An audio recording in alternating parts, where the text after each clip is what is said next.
So the first class in the series, if we were doing it in a series, but you all know that you can join at any time, is really more of an introduction into the idea of eating less processed foods, of learning how to take care of yourself, of learning things that you can incorporate in your lifestyle. So in the first class, we start introducing some of the concepts that I want to go over as well tonight. Now, one of the main things that we talk about is glycemic index. And it's not about being real complicated and learning how to do complexing. Glycemic index, you could write a whole book on it because people have taken it to extremes like anything else. But let's just keep it very simple. I want you to eat foods that have a lower glycemic index, ideally 55 or below. If you do that, you're forced to eat foods that are better for you. You're forced to eat vegetables, proteins, things that are going to be more accepted by your body. If you go above 55, you start getting into the processed foods. And as you get higher and higher with those numbers, you've gotten into things that probably have no relationship to their origin at all. So if I can get you to keep that glycemic index low, you're suddenly forced to eat better. 55 or below tends to keep you again in the more natural foods. And that's another rule that we talk about. We do make rules here. So if you eat foods closer to their origin, then you're going to be eating healthier foods as well. So if you eat a food that doesn't look like anything in nature, it probably has been messed with by man, and it's lost, Twinkies. I hear it in the back there. You're eating things that your body doesn't know what to do with.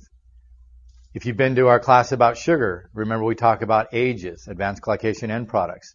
Sugar changes the body structurally and functionally. So if your body doesn't function well, and if it's structurally changed, you're going to have disease. That's where we find a lot of disease coming from. That's the major theory of aging, is the fact that people eat sugar, it becomes a glycation end product, and I've now changed my body for the worse. So if you stay in that lower glycemic index, you're going to eat sugars that are more naturally occurring. The body knows what to do with them. There's no alarm stage, there's no problem in the body, and you're going to have a better time of it. Now, another concept that we talk about is that muscle dictates metabolism. If you don't exercise, what happens to muscle? You lose it. It's never static. It's either being built up or it's being broken down. In fact, your muscles are a storehouse for protein. And if I need protein, my body can go to my muscles to get it. What happens if I don't eat properly? I end up sacrificing my muscle. I eat myself. So remember, most of you have promised to eat breakfast, lunch, and dinner, right? If you haven't, you need to take the oath. But I want you to eat on a regular basis, because otherwise you're going to be cannibalistic. You're going to eat yourself. And when you do that, you're in trouble. That's what the whole yo-yo dieting thing is about. People think, well, I just won't eat those meals. I'll go on a diet. I'll start fasting. If I'm not eating anything, it's less calories in, I'll lose weight, right? It's true. It happens. The scale goes down. But if you look at the proportions of how much lean tissue you have to how much fat you have, you're actually proportionally fatter, because you burned up as much or more lean tissue as you did fat. So even though the scale's less, you're suddenly a fatter person. Like people that are Anorexic people, they have very little muscle tissue, low bone mass. They don't have much active metabolic tissue. They are not very healthy. The scale looks good. They think they're in good shape, but they really aren't capable of doing anything, and their body doesn't operate in a very healthy state. So we have to look at living a lifestyle that's more conducive to health instead of what most Americans live. If I have you eat low glycemic foods, I've forced you to eat better foods. And what that means is you're not going to cause damage. You're not going to take toxins in. You're not going to eat the processed food. You're going to foods closer to their origin. You're not going to have the whole setup for what's called metabolic syndrome. You're not going to have the insulin response because of the high sugar content. So you've suddenly taken yourself to a lifestyle that will make you healthier as opposed to make you less healthy. And you still can lose weight. I want you to lose weight and be healthy at the end of this. I don't want you to lose weight and just have the scale look better, because that's not always the answer. In fact, it's never the answer. So again, diets don't work because, first of all, they usually cause you to be sicker when you're done. You've probably all done a diet, or you know somebody. We've all done diets. I mean, let's be honest. So you've probably notice that the people that are finishing with a diet look a little bit sickly. Their faces are drawn. A lot of times they look like a stick with a ball in the middle because they couldn't get rid of the gut. They just have lost all that structural fat, all the visceral fat. They've lost that voluptuous shape, but they think that they're healthier because the scale looks better.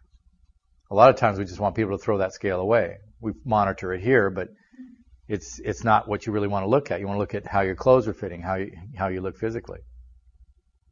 The other thing about a diet is eventually you have to get off the diet.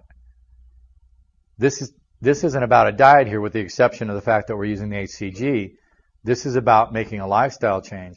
I want you to take things that we talk about here in class and do them for the rest of your life. Not perfectly. Everybody can cheat a little bit.